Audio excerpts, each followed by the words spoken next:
Hey everybody, how are you guys doing? I'm Eric Airlock. Here's the little Leo up here. Yes. And I'm going to give another talk here on Chinese philosophy and Confucius and what Confucius thought about the master person and or noble. What it is to be noble as a person and humane and love, as well as make good distinctions. Please see my previous talk. We're rolling right into this one. So Confucius uses the term master person, Junzi, which is Junzi, and that to be consistent as best I can, is master, like at the end of every Chinese philosopher's name, is master whomever. So the master person is very much like the sage master, the wise elder, is often translated as gentleman, and is now sometimes translated as the noble or the great. And in a similar way, it is very much like, in ways, Nietzsche's Übermensch, who is not a certain sort of someone, and then was a little bit in Germany, yeesh, with the Übermenschen, etc. And, of course, to be subhuman would be Untermenschen.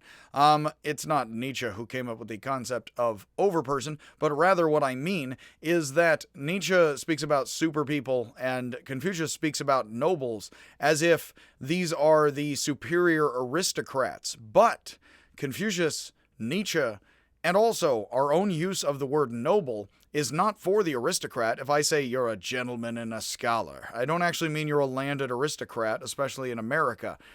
I was going to mention in the last talk, I saw a great documentary on, I forget what it is titled, but it is on growing up being a billionaire. It is a popular documentary. I forget the title. There is a great scene in the beginning of that documentary where there's a young guy who's an Italian count, and he is wearing the most pirate of shirts, and he's sitting in a very nice chair, and he's looking rather miffed. And he is saying, I go to America and I talk to people and they're like, how much money do you have? He's like, I'm a count. And they're like, yeah, but how much money do you have? That is somewhat like Confucius's family. They were nobles, but they had fallen on hard times. That's the only way we'd ever hear of the guy, probably. So they weren't rich nobles, but they were actually distinguished knight, served in the military, Confucius's dad died in war. They serve in the military. They are people who are noble landed gentries as one gets into feudal systems and systems the world over, including anything like Greek democracy in Athens, is how much can you fight and how much can you contribute. That is what gets you your distinction at all. And so you have here the use of noble being any idiot or any random person who's good is noble. And in fact, Confucius and others are using these words in patterns and ways as we use the word noble, not to mean you're an aristocrat or a gentleman and a scholar, but that you're a good person. You're a noble, good person, and are saying a word that is associated with aristocracy and superiority to mean any person can. That makes it actually very like Nietzsche also, and very much like our own use of the word noble. Oddly enough, the patterns do hold. All of these thinkers and our own use of the word noble is not actually trying to distinguish gentry at all, especially not in America today. Very much like the English continued use of the words noble and gentle and genteel or gentleman or anything like that. I was raised, again, a proper lady, which was confusing. Again, when I ditched the sailor suit last week, it was, it's a whole new world, a la Ariel. So the term originally refers to males of noble birth. But, and even as you have text saying noble, gentleman, this is actually gender neutral in a sense that anybody could be good. It is, of course, that Confucius and others were quite patriarchal in China, but anybody can be good and a poor person can be noble. So here, what is a gentleman is a term that is very much anybody who's amazing. Now, that is a movement in Confucius' thought that sounds a bit like Jesus, that anybody is, and you find, in fact, I do like to point out, the world's major systems, including science, religion, art, all of them popularized such that what was just for a few rolls downhill and then becomes something for everybody. You do find Confucius talking about things that were for nobles that then everybody wants to get in and talk about what it is, more so to be a good, refined person as society proliferates and as we have more and more social roles and more ways to overall be good together, which is a patterns of More and more specialists are patterns from ancient Sumer to today, all throughout the world. More and more tech specialists, not just rising everywhere, but society spreading out and having more and more specialists and people and jobs and life forms all over. So Confucius taught no one is perfect, not even himself after 70 years. Again, please see my citations if you want more specifics here. But goodness is always at hand in everyone and everything, so we can always teach ourselves and others more by comparing ourselves to others and their positions in ways that help us and them. Confucius said that his teachings are addressed to all indifferently. So did the Buddha in India, by the way, an equally famous guy, or at least very, if not more so, also one of the most famous people in all of history. Everybody indifferently. Jesus is also weirdly hanging out with a lot of women and lepers and things. The more popular, they definitely look at religion and science as appealing to the popular as much as serving power. As I do advise people continuously in the history of thought, people often get this twisted about science or religion. Oh, they serve elites or they serve the people.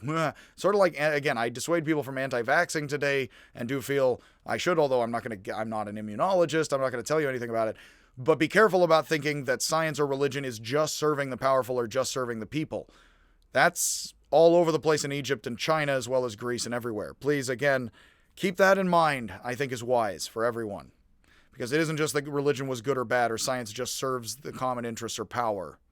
That's very much today, as people are, I would say, wrongly anti-vaxxer. I would say be conscious of all these angles and why we would have folks. In that sense, I definitely, given that I'm giving Nietzsche talks today, it's not so easy to just say, oh, vaccines are good or bad. It's like, well, why would we be having these fights if science is just self-consciously serving all the common interests and everybody's cool with everything and the chemicals in our lives?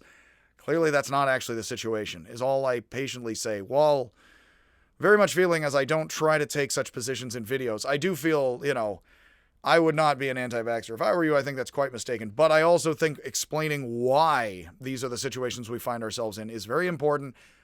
I am segging it back into Confucius tells us to trust and distrust and weigh all this out for society, life, scholars, scholarship, people, experts, commoners. Let's just bring it back to that. Confucius' teachings are addressed to all indifferently. Science and religion and other things do like popularizing themselves. In these ways, it's good and it's bad. It's ugly, it's everything. He very wonderfully says, and I do love as a quote, if we find ourselves with any two people at random, which seems to be his way of saying that you can see differences and similarities in front of you of any randomized people. Think random combo of two people right in front of you. And you're triangulating the two people in front of you. What am I to do about good or bad right here with two examples of any two examples? It's a cool illusion. It's a cool illusion, not illusion. It's a clue. It's an interesting imaginary thought experiment. Put yourselves with rotating any two people at random. Bum, emperor, whom have you? Such as two excellent people, two terrible people, two average people, or any combination. He does not actually detail that out. I am, explaining. We can take their strengths as a model to follow and their faults as a warning. Strengths as a model to follow, faults as a warning, given any two people and comparisons at random. That is awesome. I love that thought. Put a pin in that, and stick that high up on the board, on your thought board, madame.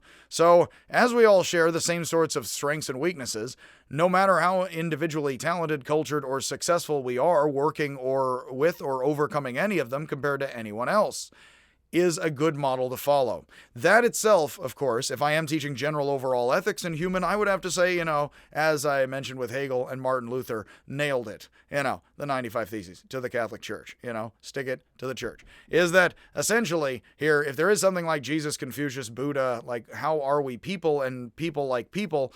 Well, something to do with love, and definitely something to do with if you randomize any two people at all, you can take their strengths as a model to follow and their faults as a warning. Any two clansmen, any two anybody, does not matter. That is really sort of a systematic kind of Jesus, you know what I mean? Where that is very much detailing what ye folks call ye old golden rule.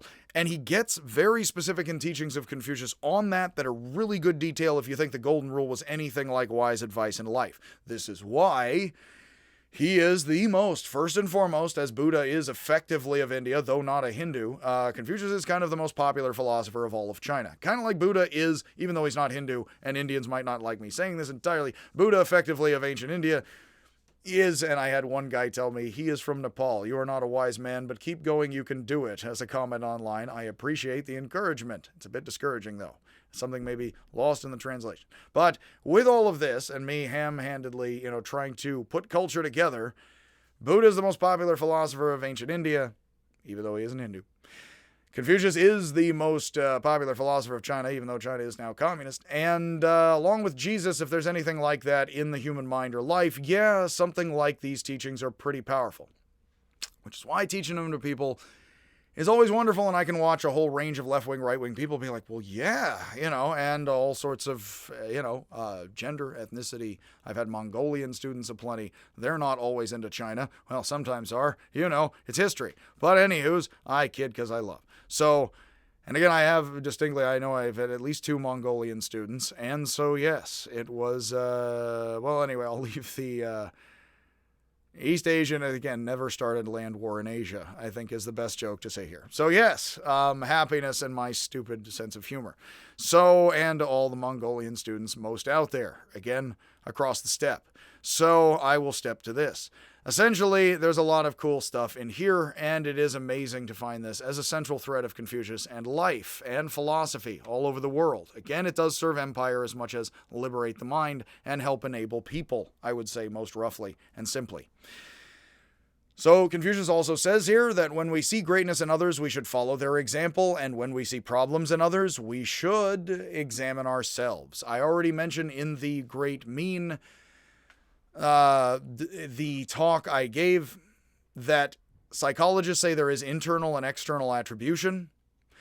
Psychologists say that when we are jerks, we tend to say, well, I do good because I'm an amazing person. That's me internally. I'm amazing. The amazing is inside of me. The power was inside you all along. When I screw up, it was the bad coffee or bad lighting in here. When it's a jerk I'm competing with, some jerk, anybody who's competing with me, is a jerk. That person, that guy. When they screw up, it's because they're internally a jerk and they have some kind of problem, man. What's your problem, man? When it is the situation, when they succeed, it's because they had better lighting or better circumstances. That's how we are when we're jerk-like as human beings. Some psychology would suggest, and I'll just ham-handedly moralize it as that for you and paraphrase others' work.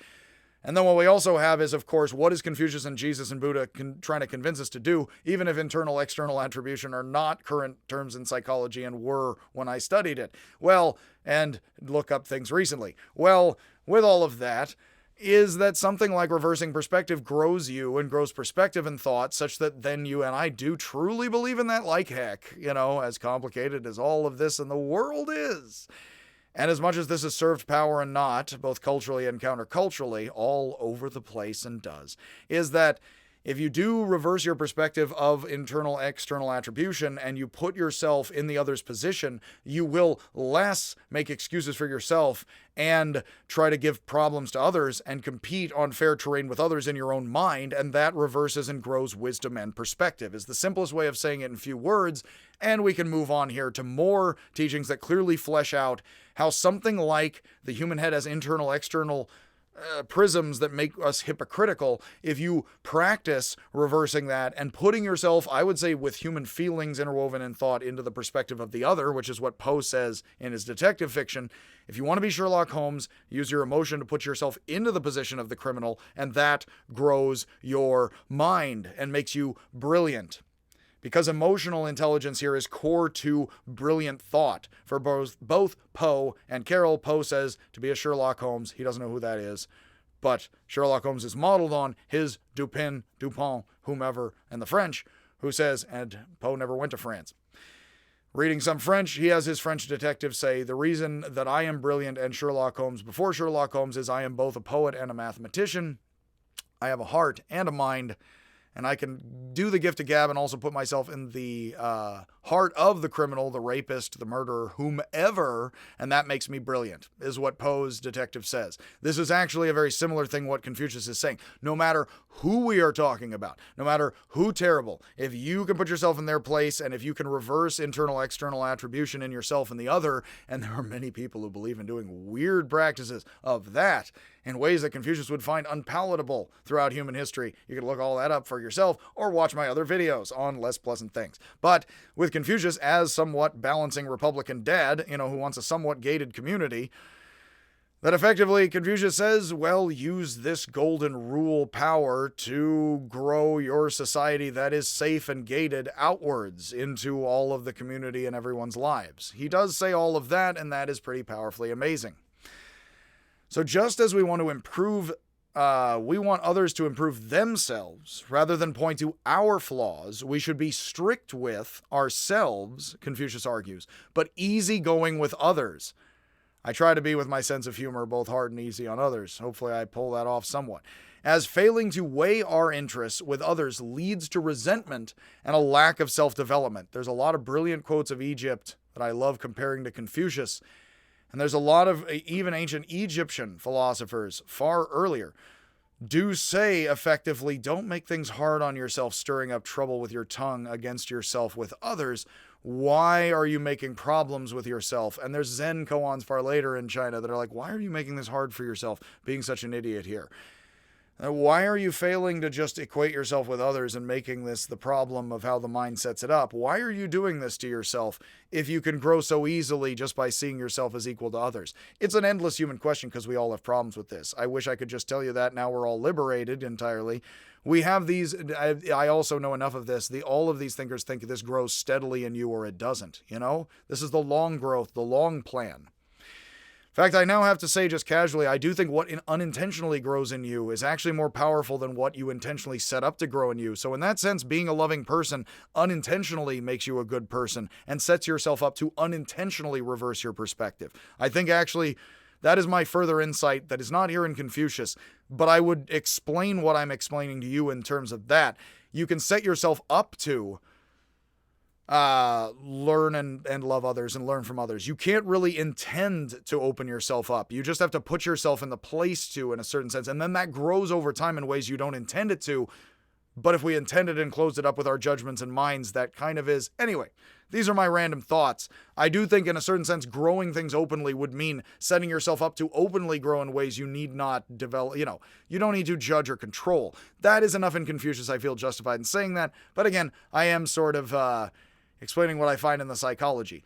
As we get to other points of Confucius very soon here, it definitely seems like you're trying to almost trick yourself. And here I don't think that's what Confucius means, and I don't mean that entirely. It's almost like you're setting yourself up, like a Zen koan, you're setting yourself up to almost see things the opposite way, which you have to set yourself up to trick yourself into doing. Almost like you have to get on a treadmill and walk forever for no purpose at all and trick yourself into walking on the treadmill, which isn't a trick if it benefits you. But it's almost like you have to trick yourself into thinking you're walking somewhere where you're not on a treadmill in the sense of moral development and thought is exercise, which I like that metaphor a lot. We're exercising our minds. By following the golden rule and following what Jesus or Buddha or Confucius are actually telling you, and I do think individuals who did that could, perhaps not always, become powerful, thinking, feeling, emotively, and verbally intelligent people. I believe that very much. I don't know if America or all of China simply becomes good or bad with Jesus or Confucius. I have my doubts about that, particularly because that's the situation they talk about in their time and their words are still appealing. So what gives here? Yeah? All of humanity, clearly not. But looking very much on the individual growth level for each of us, as well as very much saying, hey, if these words fit society, then humanity is still very human, isn't it? And just bearing with all of that, it certainly is very powerful to say that if we are easygoing with others and strict with ourselves, and if we allow ourselves to put ourselves in a place where we are not tense and fretful, but allow ourselves to be easygoing and free, we are in a certain sense allowing ourselves the patience and openness with ourselves that we sometimes lack with ourselves and others. We are not intentionally intending ourselves to grow as much as allowing ourselves the space to grow, whether or not in ways we intend it. That definitely is something I want to mention here as my deeper thinking on this stuff, because how I am arranging the thoughts and how I am actually interpreting Confucius, which I believe is justified, not just off on a planet, it does imply that you need to set your, which is kind of Zen, and this is, I am thinking of Zen and other things. You kind of have to set yourself up against yourself. We'll get to Sun Tzu, who's a Confucian and legalist, very harsh with humanity. He will explain why you kind of need to set up yourself artificially to not be so human yeesh. Let's just say, who wears the pants? All of us, because sometimes people find plants rather more even pleasant than pants, or my fiction and diction. So, with all of that, I will use no art and go on. As said here, in the Confucius teachings, we should not only think of others other than ourselves, but we should help others to achieve. I mentioned this point in the last talk. What we want ourselves, I mentioned this actually with the archer, the noble archer of the mean. We should try to help others achieve what we want ourselves to achieve. That is very difficult. If you want something, helping others to also get it, as well as helping your opponent get it, is a very final, very serious test. Speaking of which. Hey, buddy. How you doing? Yes. Anywho's it's that if you are, I mentioned with the noble archer, the metaphor I find myself using is if you actually, hey, buddy, what's up? If you find yourself giving your best pair of running shoes to your opponent who you're afraid might beat you, but then you actually, he squeaked. He's not the most vocal. There you go, buddy. If you find yourself in a race, and if you find yourself being of character where you give your best running shoes to your opponent and you have a second pair, hopefully you're planning ahead if one blows out, that if you have, if your opponent, you give them your best shoes, that's how you know you have good character getting there. Not because you brag about it and others nod. It's because you basically are giving others your running shoes rather than actually run, in order to make it challenging for you because you're really awesome. We can learn a lot from our mistakes and hardship. Confucius is very much like Nietzsche in the sense that he thinks life being tough is good for you and making mistakes is good for you. I oftentimes encourage people to say, as many thinkers of walks of life say, don't think of science as correct thinking. So think of science actually as a pragmatist would encourage you to think. Think of the power of science as the power to make a lot of mistakes and learn from them, not be logically correct every time about things. People very much are mistaken about using religion and science to think, now I think correctly. So much in religion and science teaches people you make mistakes and you learn from them, which means you should not just be like, and I know, we all have to, but and I know this, so shut up.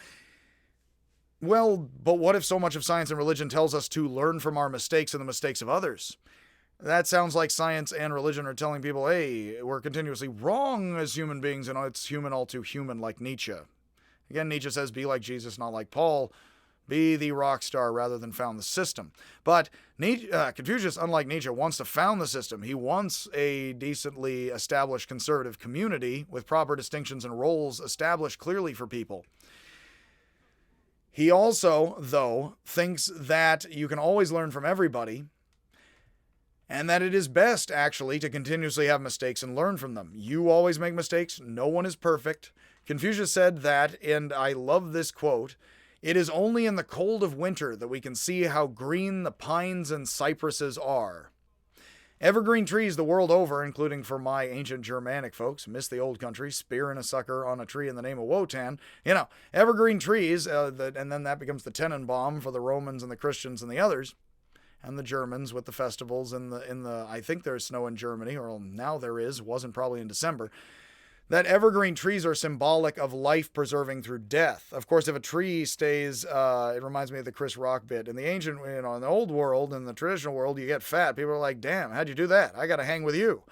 That evergreen trees are like, damn, how'd you do that? It's like you're green in the middle of snow. How the heck did the everlasting life associated with Christmas happen there? And people in Japanese and Chinese culture, evergreen trees do, along with other symbols of plants, symbols, all that's fascinating. Not my area of expertise, the symbols of different plant life and other things. Evergreen trees symbolize perseverance or eternal life or endurance of life through death or pain or suffering because they're green through the winter and the snow. So you find that in Chinese and Japanese culture as well as in German and Christian and all sorts of culture, because where there's evergreen trees, people are amazed by them in similar ways. They go through the death period of winter into straight on the life period of spring, which again makes them symbolic of Jesus and others.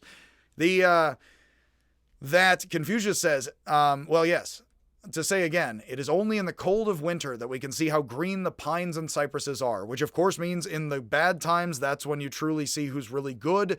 And it is only because there's bad things in life. This is very Nietzsche as well, in a very interesting way. It is only because there is bad in life and continuous slog of the bad in life that you ever get to see how good stuff is. Here, weirdly, even though Confucius is much more Aristotle than Heraclitus, and Aristotle does not like Heraclitus, Heraclitus also says a pig does not know peace because a pig does not know war. That, again, would be something like this. Very much. And he is putting it rather pleasantly, but he probably is talking about something like he hopes will not and then does happen as warring states China. So here we're talking pigs and war as much as we are evergreen trees and peace and stillness in the wintertime, whether or not there's Napoleon or Russia. So, yeah. It is the good that endures through the bad. It is only in problems we see how good greatness is, or my sense of humor, and learn how to grow greater than that. It's easy, Confucius says that he was fortunate indeed, as whenever he made a mistake, there was always someone there to notice it, and that his student Yan Hui, who's a good punching bag in Confucius as the bad student idiot, was no help to him, as everything Confucius said pleases him. And this is a student who doesn't learn much. He's like, that's great, that's great, that's great. It very much reminds me of the yes men and interlocutors of Socrates in the Republic. After Thrasymachus goes away, it's like, oh, you're great, you're great, you're great. It's like, yeah, well, and then someone like, wait, I didn't understand your brilliant thoughts. Could you slow down and explain how brilliant that is? Because just because I don't understand them doesn't mean they're not right, Socrates. It's like, you are 10 pounds of amazing wisdom in a 5-pound bag, Socrates. It's like, yeah, well, okay. Confucius does say here helpfully, unlike Socrates so much, who's more playful and mocking how amazing he is versus other people while acting the fool.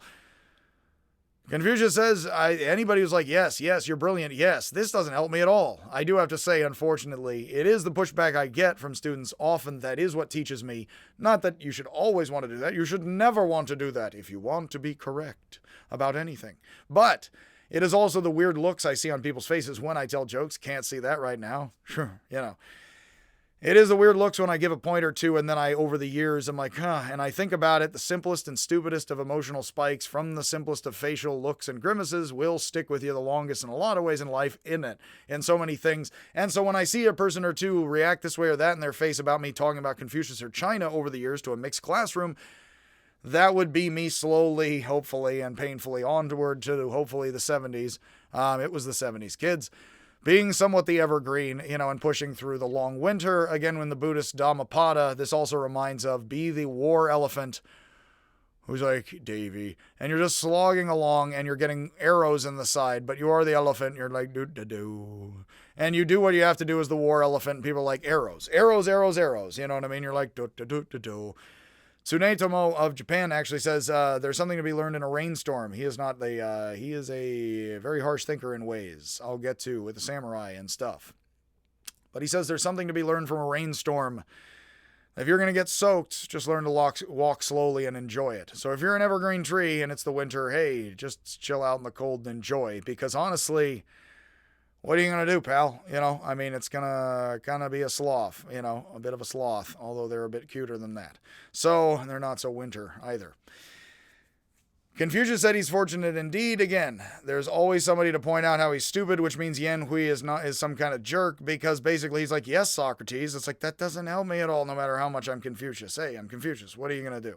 Confucius himself only learned through making mistakes, he says, and that the mistakes of the great, I was thinking of this quote earlier today, are like the eclipse of the sun or the moon. Everyone notices it, but then everyone looks up again in admiration once things are restored. Now that's a double-edged sword, isn't it?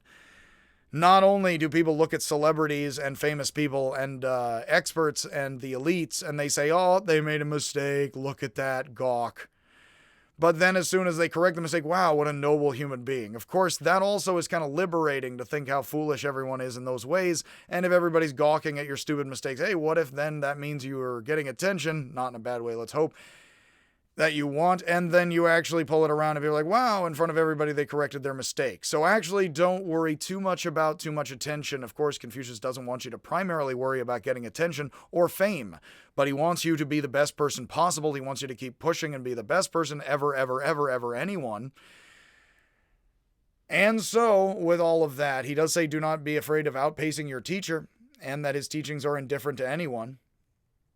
And so we can also humorously learn from the terrible such as my jokes, and Confucius' student Zigong, who happily strolled up to Confucius. He is also a bit of a punching bag, and he reported that he no longer did to others what he does not want done to himself, which Confucius replies, "You're not that far yet."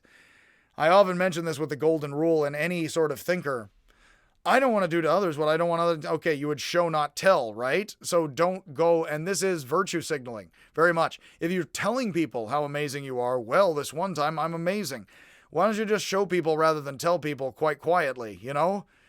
That, funny enough, if you go up to people and tell them you're following the golden rule, you're not. That's a brilliant moment. Telling people I'm treating people like Jesus is not treating people like Jesus, because you wouldn't tell them, you would show them. Now, obviously, telling people, let's be like Jesus, I hope I am, a bit is okay, but telling people rather than showing them is specifically not showing them. Funny enough, walking up to somebody and saying, I am a pious person, is not that pious in the slightest. When Confucius heard that Zigong was criticizing others, he says, Zigong must have already reached perfection, which gives him freedoms I can't afford. Is this thing on? You know, it's like, all right, tip your savior, everybody. You know what I mean? And I'm out, you know. Maybe reincarnated. I don't know. You know, it's Confucius says, you people don't know how to feed the living, and you're worried about feeding ghosts and spirits? So again, I said to my kidney, you know, someday you'll have kidneys of your own. My kidney said, yeah, someday you will too, you know. But I'm a great guy. I love animals, music, and 2 of my kids. It's a bit of my danger field here. And yes, Zigong praises himself, you'll notice here, and criticizes others. He is the fool who gets to act actually unintentionally, the fool in the text. He's not the intentional clown.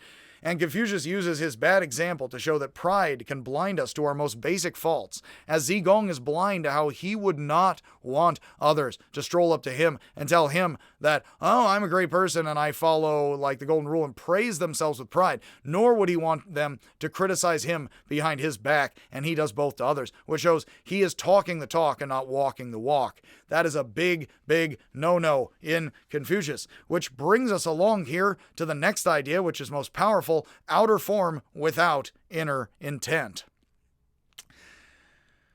Confucius is a very strong supporter of tradition, law, and ritual. The Li, the cornerstone of education and civilization that draws individuals together to balance their common and differing interests, against what were likely proto-Taoist sages not yet called Taoists, who were retreating from society into nature, much like the proto-Jains of India. Confucius said it is wise and beautiful to thrive with humanity rather than live with the birds and beasts without people. Confucius did believe very much, and this is where he is conservative dad, in ancient China. Checking for my cat over the shoulder, not checking for ancient China. Pretty sure that ancient China isn't there, but I wouldn't be able to see it. You guys can tell me if it's lurking up on me, ancient China, a la the horror movie. It'd be interesting for it to condense in my apartment, as it possibly could. Confucius says that Confucius believes very much in the conservative 5 relationships. If you are more conservative politically, you would probably believe a bit more or less in child obeys parent, younger child respects older child, that is elder brother, and you find that in Zen monasteries, etc., elder brother. Wife obeys husband, male over female, younger defers to elder, and subject is loyal to ruler. These are the 5 relationships. Actually, there's elder, younger twice with the kid and the not. These are popular and unpopular attitudes in Confucius's time, and they remain so today in political debates. However, Confucius refuses to support forms of civilization, religion, politics, and education that distinguish between individuals and particular interests without the inner intent of drawing everyone together in common with the lower chamber of the heart, and love, according to Mencius. Love, according to Confucius, the lower chamber of the heart, according to Mencius. Doing the right outer action without the right inner intent is not simply bad, it is the worst thing ever. Worst thing ever. From the Simpsons critic. You would think that doing the right thing for the wrong reasons is somewhat right. No, it is a brilliant idea of Confucius's, and you and I can disagree with this. It could be circumstantial. It could be partially true. But doing the right thing, there are so many wonderful plays on surrealism. I hope to do more philosophy, surrealist videos and other stuff. Looking one way, but actually being the wrong thing in the right look is, in many ways, if not all of them, the worst thing ever. Why? Well, in a certain sense, as I oftentimes like to and sadly mention, you can't really ruin massive, terrible things like randomly, psychotically stabbing a bunch of people. The reason you can't is because you really can't ruin what's already terrible. But the only thing that would save you and others from psychotically everybody stabbing a bunch of people, if we are all going with wolf girl theory here a bit, and we are, she's sexual, she's violent, she's wolf girl, without everybody reining in, lock up your inner daughters, without everybody somewhat reining in their passions, and if we just had random acts of Taoism and hippie violence, then you would not have everybody locking up the right people and daughters in the right ways, most conservatively. So doing the right thing, locking up your daughters or being conservative or traditional, but without the right inner intent and meaning, is not simply bad, it is the worst thing ever. Why? Well, because Confucius is very much a conservative here. He thinks those are the best things ever, so you could corrupt the best things in life if you make them hypocritical, which would be the worst thing ever. The example I like to give is, as I mentioned, I like to have the giving a cake, borrow your car example as a silly, stupid example of something modern and American. If I come over to your house and you see me coming, and you're like, hey, you throw open the door, open the gate. I say, hey, I made you a cake. You're like, oh, you baked me a cake. That's amazing. And I'm like, yes, now let me borrow your car. You're like, wow, jerk. I've gotten many a laugh out of a classroom with that. Okay then, because technically in a weird way, sort of like develop and leave it open, which I rambled about a bit. Friendship is kind of the sort of thing, oddly enough, you're not supposed to calculate. This has influenced me over the years a lot, I must admit, thinking deeply about this idea. So I do hope that you enjoy this idea and my random rantings about it, as well as my notes, please, if you want it more specific and cited. In a certain way, I could screw up friendship between you and I by making it a more calculated affair. I do remind people, actually, math and literacy are very recent in the human mind, possibly very recent, especially with specialized practices in China and Sumer and elsewhere onward, only for the last several thousand years. And the human mind developed as it is far before the last several thousand years in civilization. So with all the backs and forths of the human heart and brain as they are evolved and are and have been for a while, whether or not this is China or civilization or what have yous or tribal Amazonians, for tribal Amazonians, for the Chinese, and for you and I here in America. If you are here and if you aren't, well, you're probably a person I would think. Is that doing this in subtitles or English or not, doing the right thing with the wrong meaning, me smiling and then stabbing you, is the worst thing ever, because technically me walking right up to you with a knife is bad, but me pretending to be nice and then doing it is actually the worst thing ever, because I can screw up now smiling and people being nice to you for you. And that's the only thing that saves us from stabbings overall, is the only gated kind of community protection strength we have for distinctions. So if you can't distinguish the good from the bad by mixing up the good with the bad hypocritically, you're doing the worst thing ever. And that means, and I think the left and the right would accuse each other of both, and that's fine, whatever. That's very human, of course. But as Confucius says, authority without generosity, ceremony without reverence, mourning without grief, these things I cannot bear to contemplate. What he is saying is the most conservative and awesome and foundational, so based, of things in society, which he wants people to be civilized, he wants people to be educated. Most famously, unlike the Taoists, hey, lose yourself, empty your mind, man. These things without the right love and care and concern, generosity, reverence, grief, genuine passion, these things are the worst things. I don't even want to think about it. I cannot even think about it for long. Have to, can't even think about it for long. Because me making, it should be where I bake you cakes, you let me borrow your car, everything goes along without calculation.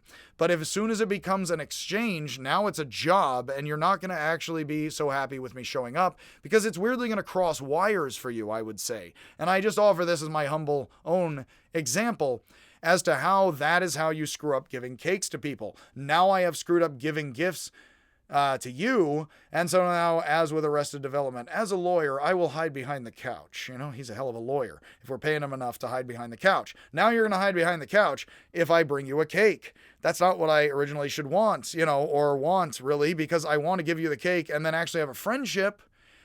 And also, it's nice if you have friends in your life who you can lend your card to or not, or yeesh, But that's the thing, is that obviously if you're not having a healthy friendship and then also relying on the friendship, also, as soon as it becomes primarily an exchange, it is no longer so much and feels not and is not as loving and open-minded and open-hearted as a friendship.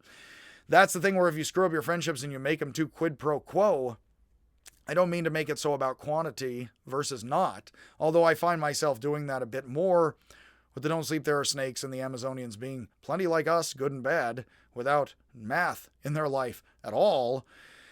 It would seem like there is quid pro quo. So much of human culture and math is exchange equation, back and forth across equational divides with numbers and symbols exchanging like culture itself, as many point out. And yet, pre-algebra, there is something tribal about if I come to you with a smile, if I come to you with a gift, and if it is too much of an exchange and not for Bataille the potlash and just burning it off and being like, throw all this stuff with piñata up into the air, there's something too calculated about it. I do like Wittgenstein says, a fixed smile is not a genuine smile.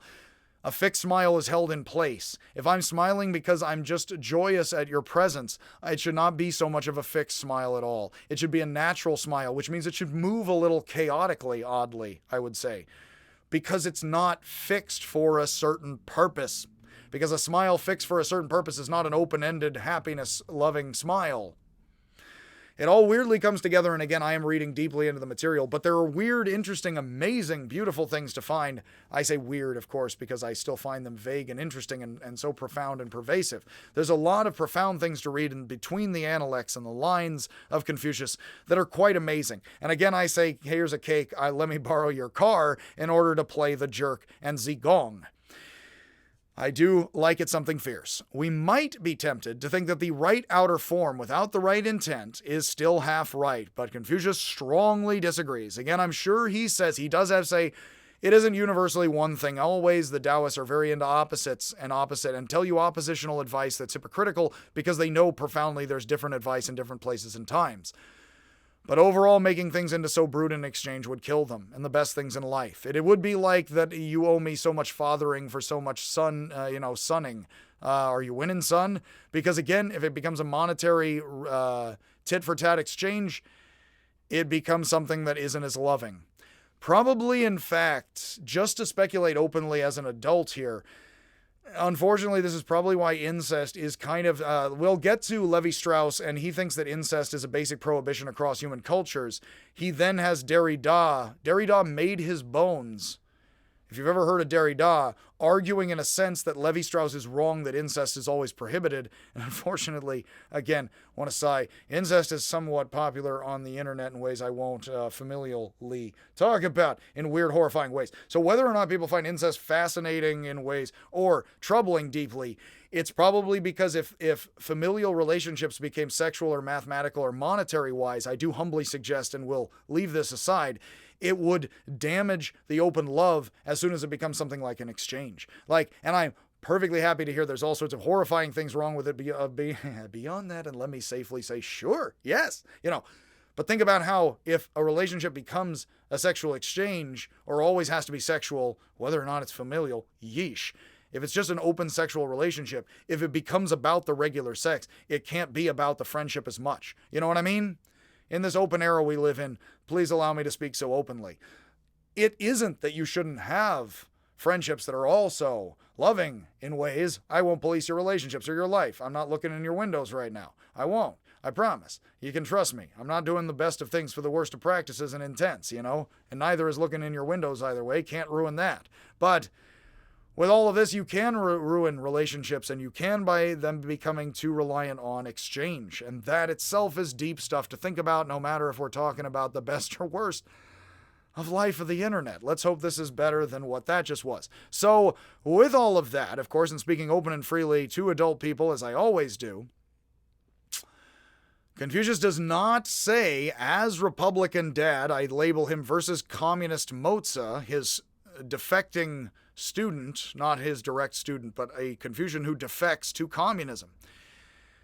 Confucius says, do not support royalty, laws, parents, or rituals that do not have their heart in the right place, as culture without compassion is useless at best and dangerous at worst. Now, what that does mean in Republican dad terms, as I constantly couch Confucius, for a modern audience of all the peoples and all the stuff here, politics aside, but just making this familiar to an American and modern audience, Confucius being conservative, traditional dad. I'll stop saying Republican. Again, I often slide into that just because two-party system, etc.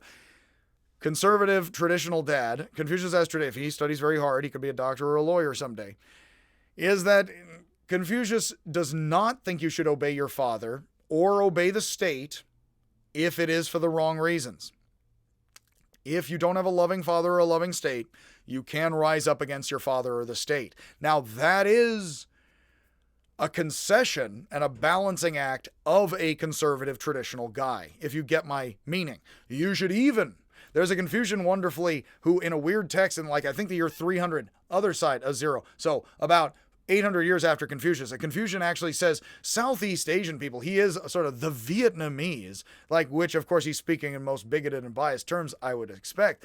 He says, sometimes these people, these uncultured barbarians, just leap up and stab their own father at the dinner table. It's like the least of Confucian things. It's very tabloid. It's what probably the Chinese read about Tennessee in their newspapers. Much love to Tennessee and China. All of it. A lot of love to give, And again, if you are 1 in a million, baby, as the joke goes, there are 1,000 people, weirdly, like that scene in John Malkovich, perfectly identical to you in China, billion people plus. So we should not support Republican dad. Confucius says as Republican, he says you do not support traditional conservative dad or traditional conservative state if they are not full of love. And here I don't mean liberal policies. I am lefty. I mean, even if we are talking from what I would assume, conservative Confucius point, no, I'm not saying therefore the right should mend their ways. This isn't a political talk at all. I'm not implying that. What I am implying is even if we acknowledge, as I am serving up the thought for everyone here as the smorgasbord, even if you are conservative, you should not support any forms of power at your most conservative. And we all are conservative and dogmatic in ways. All of us, the fight in the head and all of the stuff. And the ways we are safe and gravitational and conservative and closed, you don't even want to close off in the name of not love in ways because even then you're actually doing something, no matter your policies of immigration in China with the border wall, yes, a sort of ancient famous, and otherwise, you don't want to have walls without the right reasons for them because then you should rebel. That is very powerful coming out of Confucius because it's not coming out of me. That isn't me telling you, let's all join the most anarchistic wing of Antifa, which isn't organized as so at all. This is plenty much Confucius saying, don't do any wall building for the wrong reasons because you don't want to screw up walls. They're important, he says. He wants you to build some walls of China. He does. Unlike me, I'm rather lax about the immigration policies in my mind, man, and I'm not enforcement. So Confucius here, I'm just being descriptive, not prescriptive with all of this, I swears. So Confucius thinks you should build walls against the barbarians. And then he's like, but don't build walls if they're for the wrong walls. That's screwing up the best of things, including walls of the heart and the ventricles as much. You never call, you never scribe. Again, ancient Egyptian mother routine. With the loving heart and the walls and the tiny pyramids in the desert, I swear.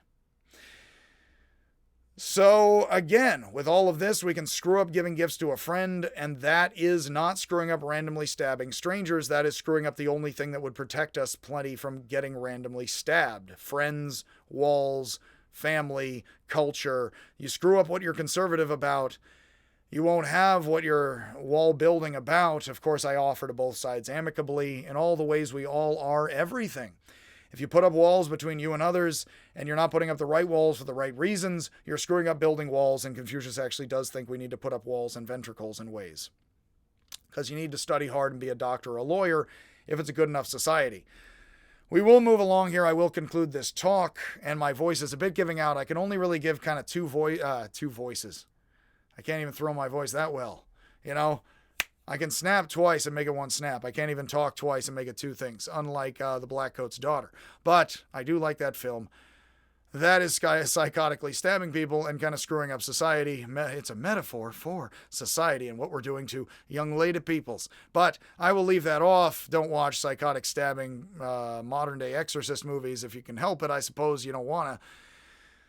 But that movie is itself very much about the love, the heart, screwing it up. And if you screw up the best of things in the worst of ways, well,